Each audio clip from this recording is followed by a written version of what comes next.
Every man, woman, and child with or at risk for mental disorders deserves a life in the community with meaningful employment, interpersonal relationships, and community participation. Mental health can be a sensitive topic for a lot of people to talk about, but it is also an important topic that should be discussed more because it is a large part of today's society. Today's speech will focus on the importance of mental health courses in the educational curriculum. As someone who struggled and still struggles with mental health, it was nearly impossible to get access to the needed resources and services while I was in school. So this is definitely a topic that I hold to be very important. So curriculum should include mental health courses because it will reduce the stigma around mental health. It will prepare students with identifying if someone is struggling with their own mental health, and because it will give students better access to mental health services and resources. So first, we'll look at the stigma. Today, many people hold certain stigma against those with mental illness. In a study conducted by the Department of Psychiatry, Dr. Kumar writes, "The stigmatizing attitude towards mental illness starts developing at a younger age and continuously evolves through adulthood." So we see not as much in today's society, but we can still see a lot of stigma towards those with mental illness, or even just the topic of mental illness in general. And so it can be hard for people to feel comfortable enough to bring up their own mental illness because it's a topic that a lot of people still shy away from. Furthermore, in a book written by Michelle Dakota, she writes, "Throughout history, people with mental illness have often been ignored, shunned, or locked away." So again, not in today's society, but it used to be that not much was known about mental illness. So anyone who, if they thought they might have had a mental illness or they had something that they didn't know it was wrong, they would assume it was mental illness, and so they would just put that person, they would lock them away in an asylum. So our society doesn't have a great history with mental illness, so I think that's also an important reason why this needs to be a more discussed topic. So following the stigma of mental illness, mental health courses will help students better be able to identify if they or a friend are struggling with mental illness.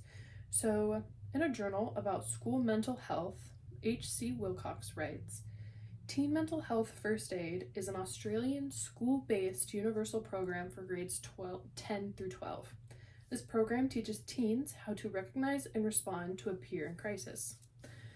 So with that program, they will partner with outside health facilities. They will bring someone in to train these kids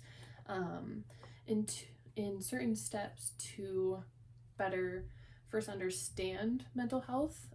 They will teach them how to identify if someone is struggling with mental health, and they will also prepare them for an action plan, if you will, of if someone is struggling with mental health. And teachers will also be trained in that same program. And so in the same journal, H.C. Wilcox writes, "The main themes were that TMHFA raised awareness while normalizing mental health concerns. The program should ideally be offered to younger students." And so what they found with that course is that mental health literacy actually increased and stigma decreased among students who took this course. So it really opened up their understanding and acceptance of mental health through this training. And so these courses can also help with students' education in the long run.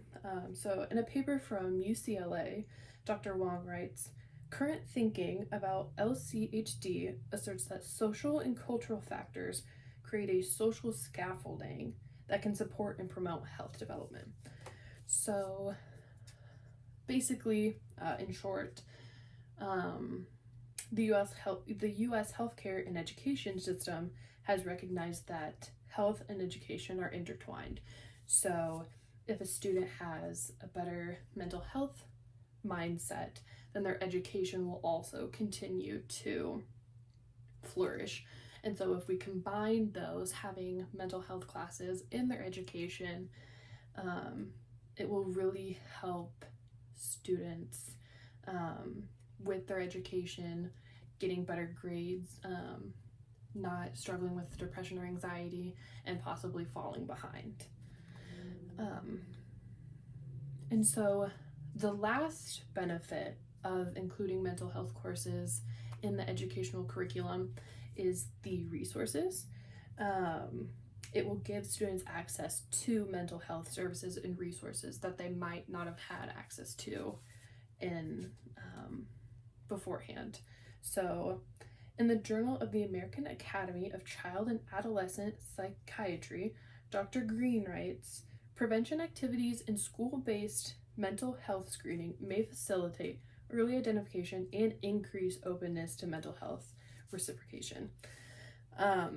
So that journal talked about how having these courses, usually you will reach out to you will partner with a mental health facility, and that might be bringing people in, therapists or licensed counselors, and having that connection with an outside facility will actually provide more resources and services to those students that they might not have previously had.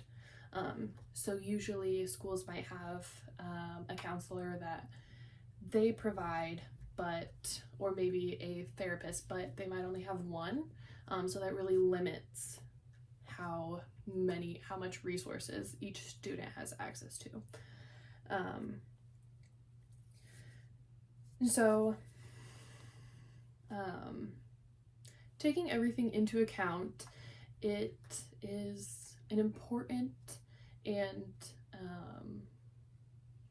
it's an important idea to include mental health courses in the educational curriculum, because it reduces stigma around mental health. It prepares students to identify if others are struggling with mental health, and it gives them better access to resources if they themselves are struggling. Everyone deserves access to a happier life regardless of their current mental state, and implementing mental health courses, just as a society, this is a step that we can take to achieve this goal of better happiness for everyone. Starting at a young age where their minds are still developing, we can set up future generations for a better mindset.